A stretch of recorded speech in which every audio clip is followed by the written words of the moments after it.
spent a lot of my time when I was younger being told I couldn't do things. Oh, you're only little, oh, you're quite delicate. It's really not that safe for you to do things like this. And there's a host of things that I'd always wished that I'd been able to do or tried. And when the chance to try contact rugby came along, I was just like, do you know what? I'm going to give it a go. So originally, there was a big market for touch within women within the club itself. It was never an official women's team that were doing touch, but it seemed to be a really familiar group of people that were coming each week. And there were a couple of conversations about how it would be interesting or nice to maybe progress it and consider doing some contact. There'd previously been a women's team at Stafford, but for one reason or another, as people sort of had commitments in their lives that came up, that it became increasingly difficult to maintain that team, and it faded away, I think, in around about 2015. And then there was this sort of big gap where there was nothing. At the time where we started the women's team this time round, the girls section was really starting to take off, really progressing, and it became quite clear that if we didn't start doing something to give those girls a pathway, we'd be investing all of this time and all of this talent that we'd developed would be lost to other clubs.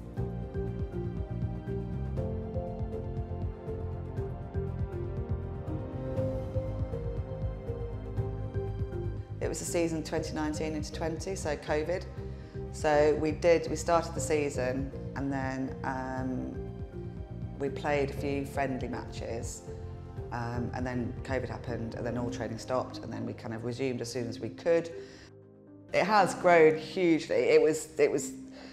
Our average age was quite old compared to local teams or other teams that we were playing friendlies. So we'd rock up and our average age was like over 40, and they'd be like 20-year-olds. We'd be like, okay, great. And we were very forward heavy. We really struggled for backs for a long time. So it's nice to have fast backs and you get, have the ball.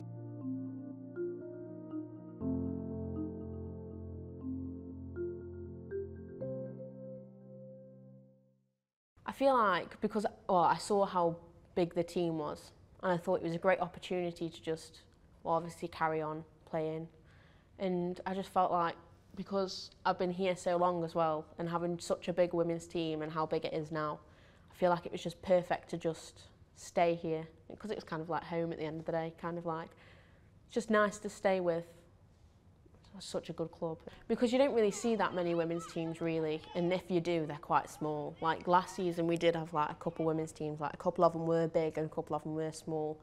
And I feel like knowing that there was a women's team here and how big it's got, it was kind of like it's kind of settling in a way to know that I had something like that. And I feel like if it didn't, it'd be such a shame, because it'd be just so hard to carry on doing what I love really.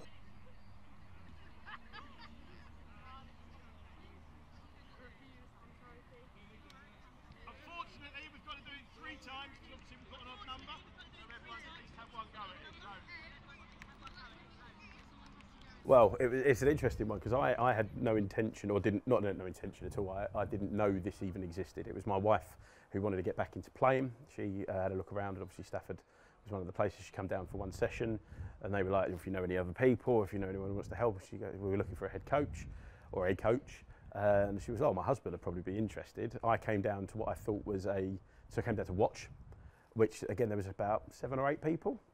So, you know, there was enough there, and they were doing a session, and so I said, I'll come down and do a taster session, just to sort of thought I was being interviewed. Did the session, everyone enjoyed it from the feedback I got, and I was like, expecting them to say, yeah, we'll let you know, and they were like, oh no, the job was yours. It was yours all along, so it was kind of a trap, but a nice trap, and I'm quite happy I fell into that trap, to be perfectly honest.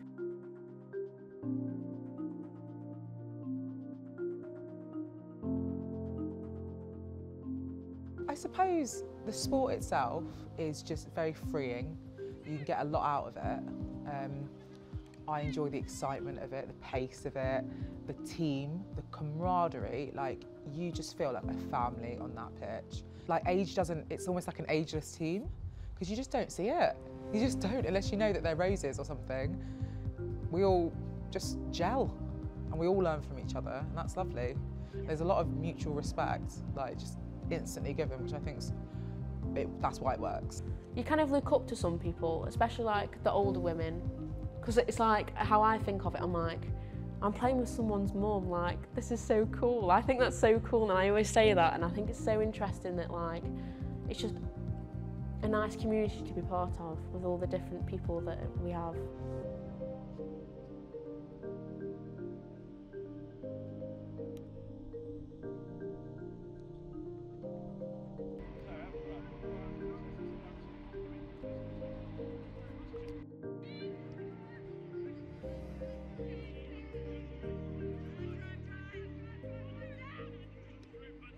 The women that are currently playing and being shown as playing on media are a brilliant example of how the sport has evolved and the opportunity for women to be involved in it still.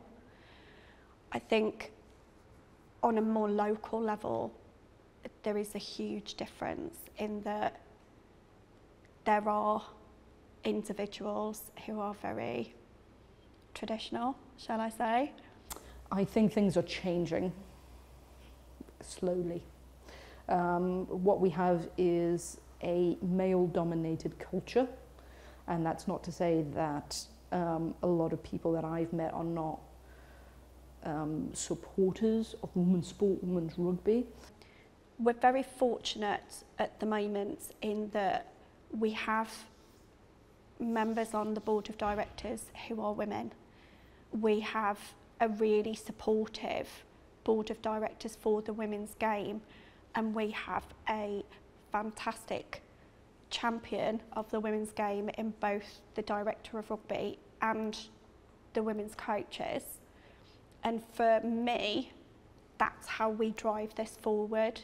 We may not be where we want to be in terms of being recognised or even at times feeling valued, but the more that we are encouraged and that encouragement is very public, the more likely we are to then be successful.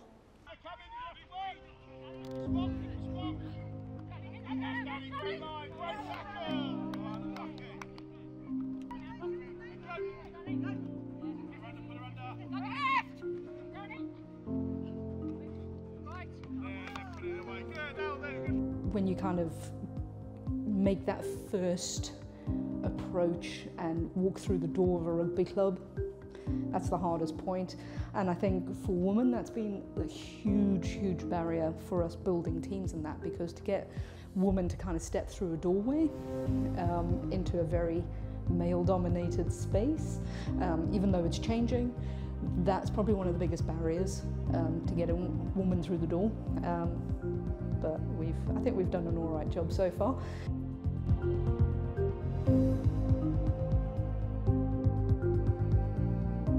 Most certainly here at Stafford, it's very inclusive. You know, we've tried to build a culture that is inclusive, diverse as well. You know, we've got people from all sorts of backgrounds. So we worked a lot on the culture right at the beginning.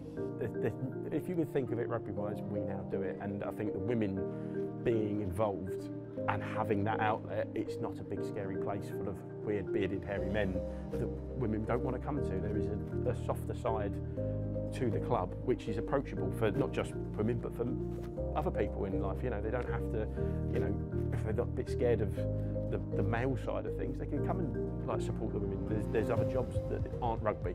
There is always a place for anybody now, and I think, let's say, the women have played a big part in that, in diversifying what the club can offer.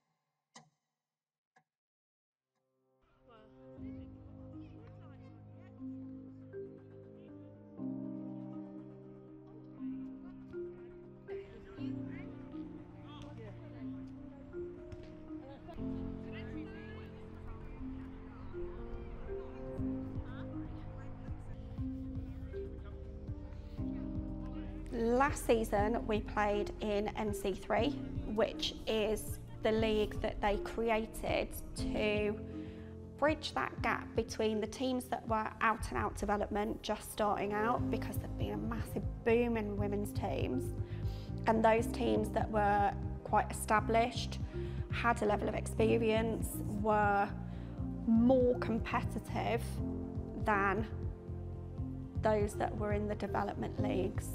And it just kind of bridged that gap quite nicely.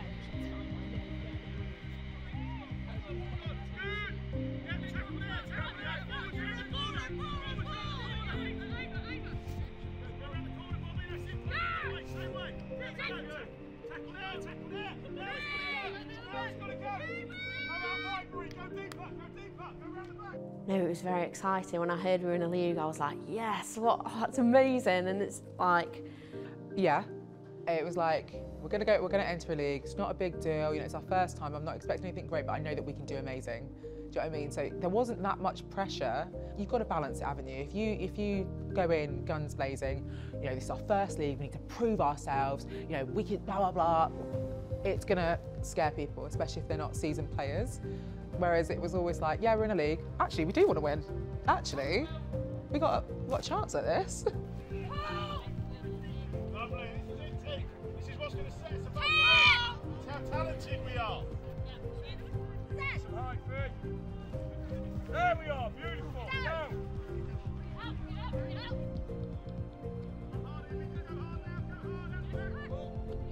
That's all right, nice feet. I think there was a lot of excitement, as well as a lot of, am I, on an individual level, oh, am I good enough to play? Am I good enough to play? Am I, you know, some people put a lot of pressure on themselves, especially the newer players or returning players from injury, because there is a big mental, you know, aspect to playing an impact sport. You know, I always say, unless you're going to do something 110% when it comes to contact, you know, when you hesitate, that's when you get injured. So your mindset has to be right before you do it.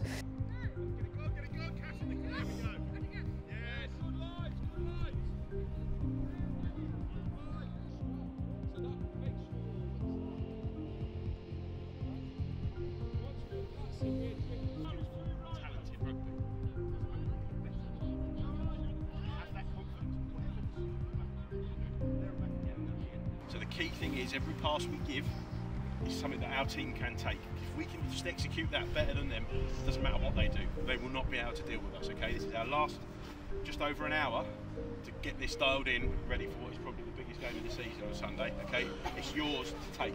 It was, the trouble is the team we had to play was the only side we had lost against. Again, should we have lost against them? Probably not. You know, it's just one of them things didn't quite go to plan. You know, I don't like blaming the referees and that, but he didn't have his best game. There was a couple of decisions in there that, again, for both teams, but we ended up losing points where they just lost position in it, and you know, things like that. So it was a steep learning curve. In the sort of 6 weeks leading up to it, the pressure really wasn't on us, because Clear Hill had a game against somebody else who the outcome of that actually put a greater level of importance and pressure on them than it ever placed on us. So that was a little bit like a pressure release for us. But as those weeks got closer and as that game had been played, and it became quite apparent then that this game was ultimately going to be the decider, that tension became quite noticeable. I love the warm-up and I do everything like that. I hate the games because everything's out of my control then. I've set them up and it's like, go out and do what I know you can do.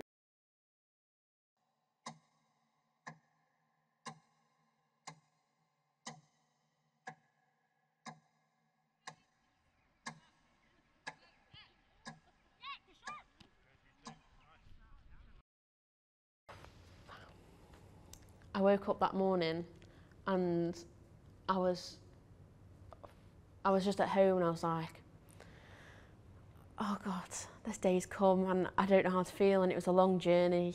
And then I got there and the nerves kicked in. I was like, this is the final match. I personally felt sick. I felt really sick. And I could tell because I'm usually quite loud. I was so quiet.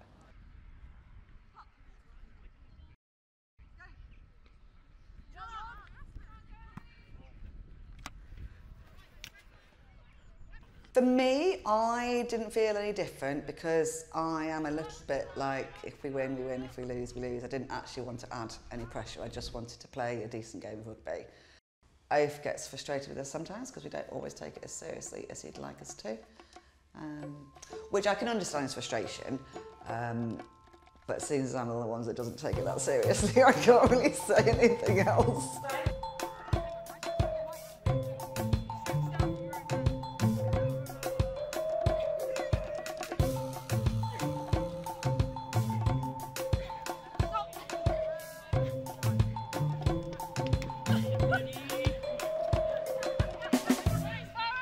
I want to go out, play a good game of rugby, you know, examine my bruises the next day and have a few pints. That's basically what I want to do. If I can, you know, put a good tackle in, if I can steal a ball in a ruck, if I can cause a nuisance, fine.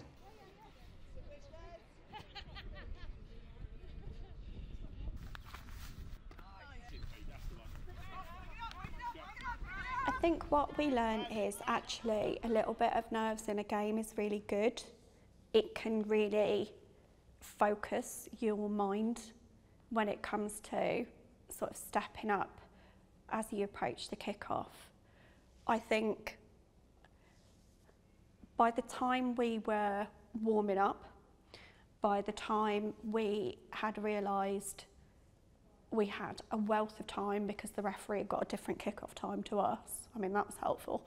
It was ultimately, it was do or die, wasn't it? You're here, you know what you're doing. You know, the pitch is like any other pitch. The players are the same players that we played last time, but for us, we'd seen how they played. We knew where our positions need to be much tighter, and we also had the benefit of another 7 games since we'd last played them. So for us, we were probably in the best place that we could have to have gone out there and closed out the season.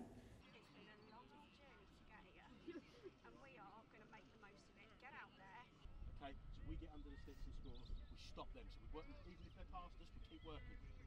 Today, every scrum, first to last, we put them under pressure. Every liner, we put them under pressure. We give them nothing. We have to come out the blocks. If this game is close with 5 minutes to go, that's not a position we want to be in. We can win this game early and put them to bed early, okay? So let's get on that front foot, whether we're uphill or downhill. Let's play our way. We kick the ball as a last resort, okay? We keep that ball in hand because we're so good with it, okay? So really, really bring your A game. If you're running, you run 100%. If you're passing, you pass it 100%. And like I said, leave nothing out there. It is all or nothing today. Let's give it our best, and whatever happens, happens. All right? Hands in. On 3, no goats for life. 1, 2, 3. No goats for life! Go girls!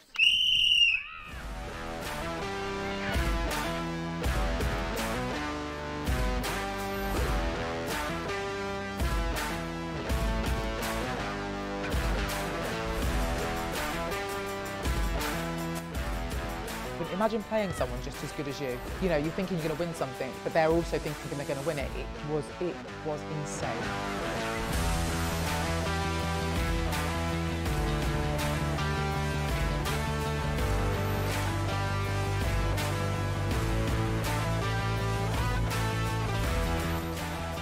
It was a very steady game at the start from what I can remember, nothing was really happening. When we scored our first try, I was like, oh my God, we scored our first try, it's actually starting now.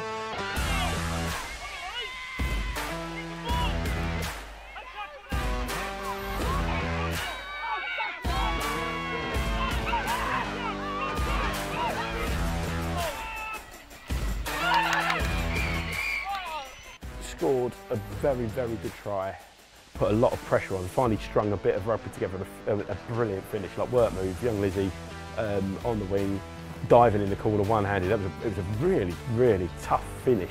That was a big, energetic moment in the game. I think that really used the team.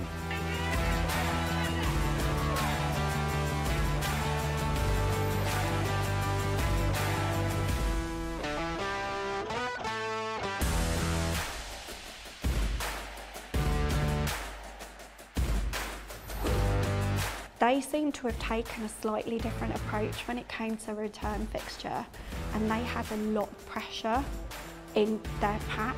They were quite pressing.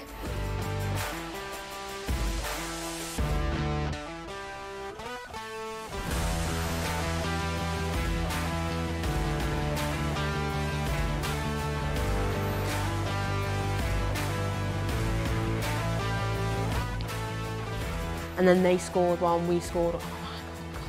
They scored another one, I was like, oh no, but like no one was getting conversions, I can remember that.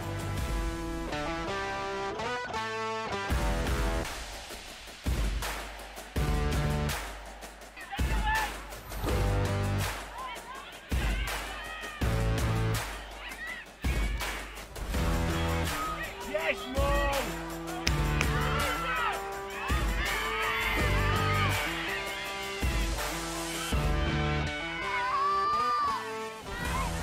And we just held them off. We held, and it was like I said, I've said it at the time, the hunger. Actually, no, you're not getting this. No matter what, you're putting your body on the line.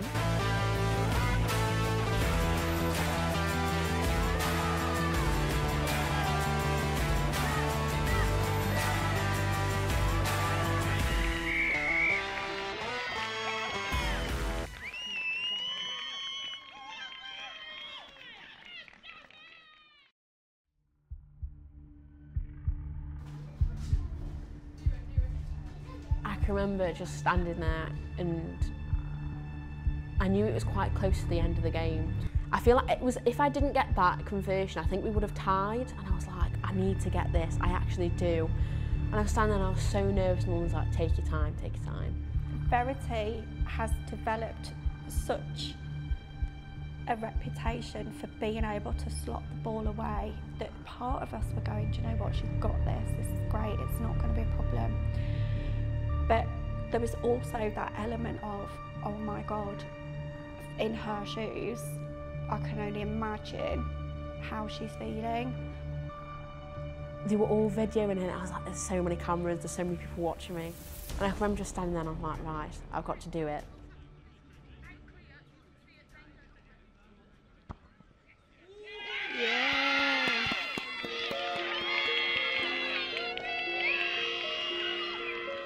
And then when I did it and I heard everyone scream, I was like, I just turned around and I was like, oh my God, I was like this, I was like, I can't believe it.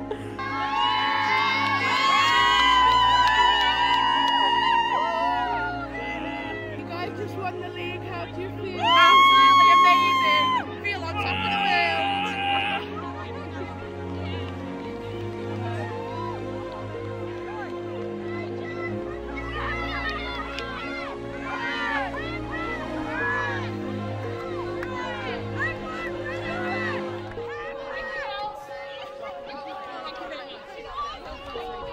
It sounds a bit cheesy to say, but you either crumble under the pressure or the pressure creates diamonds. And there was a lot of diamonds out there that day.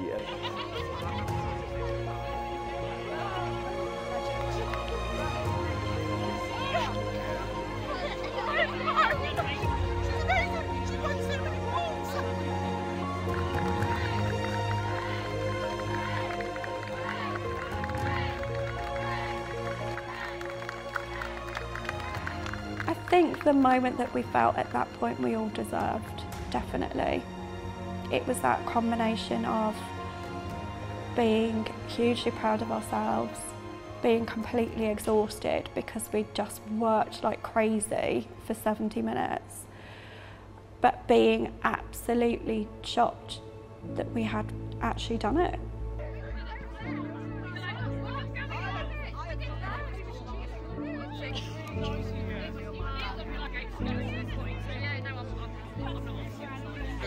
It was hard, but do you know what? Wow, we did it. I think we were so hungry for it.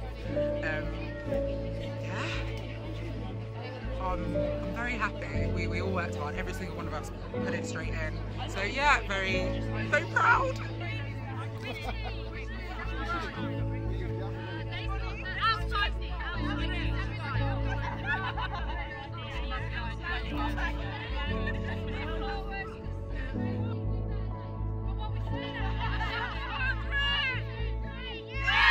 I think it was Maracas. I said to her, I was like, I'm so glad like we've won this for like you guys who have been here for so long, and it was a good feeling not just to win it, but just for those that have been here from the very start. It was good to win it for them, I think.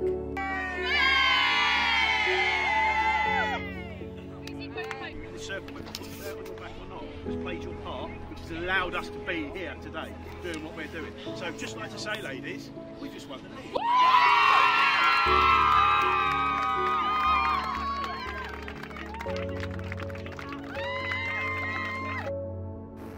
Well, it was a strange one because it was a Sunday afternoon as well. It was and a long coach journey back. It was a bit of a trek back, but it was lovely. The club had obviously knew that we had won.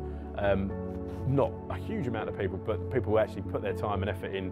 They came down and we had a guard of honour. There were members of the board, there was the club president and the chairman all here, clapping us off the bus, clapping us back into the club to congratulate us on what at the start of the year probably will have looked like an absolute impossibility. And it was like, we've proved ourselves actually. We come back and there was, you know, you had people outside giving us claps and like food on for us, and it's like, well actually, yeah, we've put Stafford on the map. We did, you know, not the boys, the women. We did it. One thing we do very well is celebrate ourselves. You know, whether we win or lose, we're still going to celebrate the fact that we've played rugby and you know we've gone and done something that we really love doing, and we've done it as a team.